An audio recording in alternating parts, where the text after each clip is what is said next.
Welcome back, Nick Lenz's Comic Corner, Classics slash Non-Classics. This is episode 172 and Doubleshot number 107.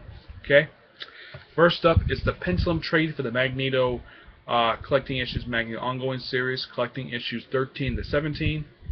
No change in the artist in this one. It's still basically Gabriel Walta and Javier Fernandez. Now, one thing I forgot to mention from the previous trade is that Magneto gets sort of basically get converted to good because of the inversion that happens in issue 3 of Access, and he stays on Genosha for pretty much most of Access, though he does help reverse the whole thing. He simply goes back to what he's doing afterwards. He basically rebuilds Genosha, which I keep thinking, why in the world would Marvel wait for him to do this for basically over 10 years? Basically 14 years, Magneto has not gone back to, basically for over a decade.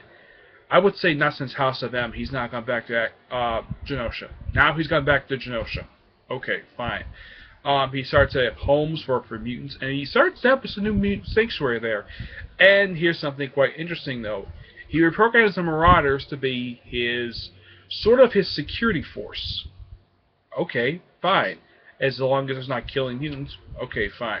And plus, there is a reference to Evil Extinction, when the controversial Grant Morrison story. This story is brought up so many times and frequently. It was brought up frequently in Josh Whedon's run. It's brought up here. It's like people have to be reminded what happened there.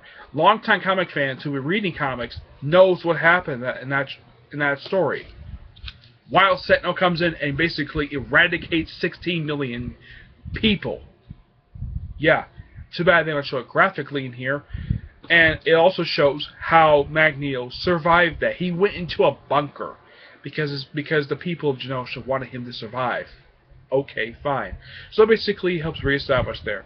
And plus also, starting with the opening issue of this very trade, Magneto starts a romantic relationship with Blair Rowland.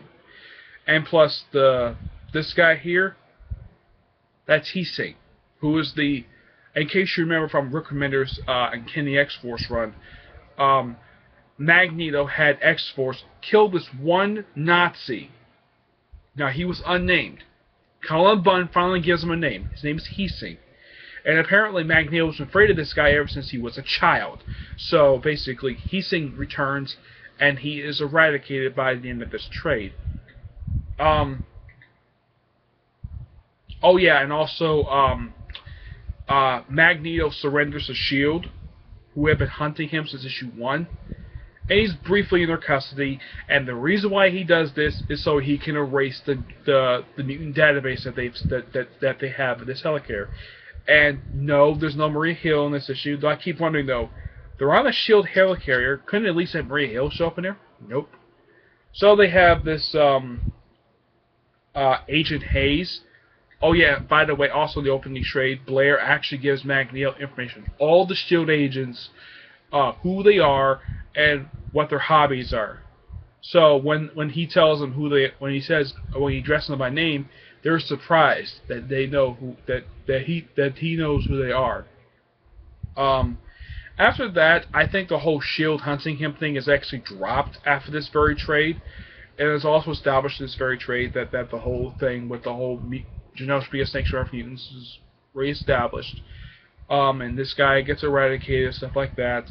And of course, Magneto and Blair have sex. Those are shown graphically. Yeah, they're shown later, basically in bed.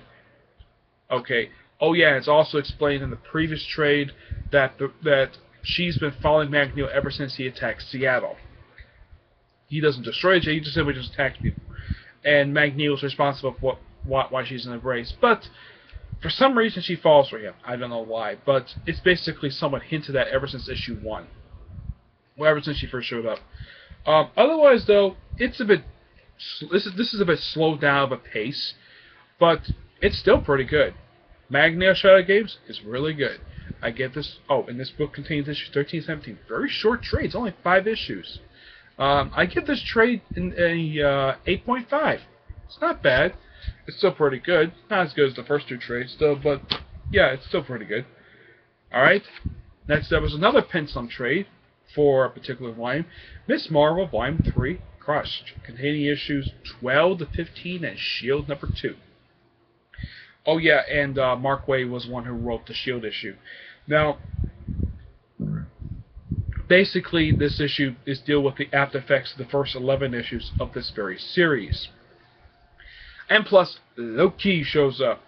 Yeah, and of course, she also meets a guy who apparently does an arranged marriage thing with him, and she finds out he's a human. And then later on, when she kidnaps her, she wants nothing to do with him at all. Yeah, I mean it's a pretty interesting trade. I gotta give credit for G. Willowas for basically come up with these issues very well. The best thing about this trade is the Shield issue of her teaming up with Phil Coulson and Gemma Simmons from the Shield series. And the artwork is done by Humberto Ramos, one of my least favorite artists. Okay. I'm not criticizing the guy, I just don't like his artwork very much. But the artwork in here for the Miss Marvel issues is really dang good. I still recommend this series to anybody who wants to pick it up. Okay?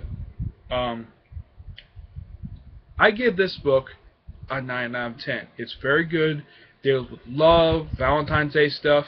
Yeah, and like Magneto Volume 3, it's a bit slowed down from the first two trades, but it's still dang good.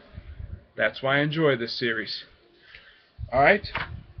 Stay tuned for my next episode, which will probably be a double shot. But it'll be episode 173, okay?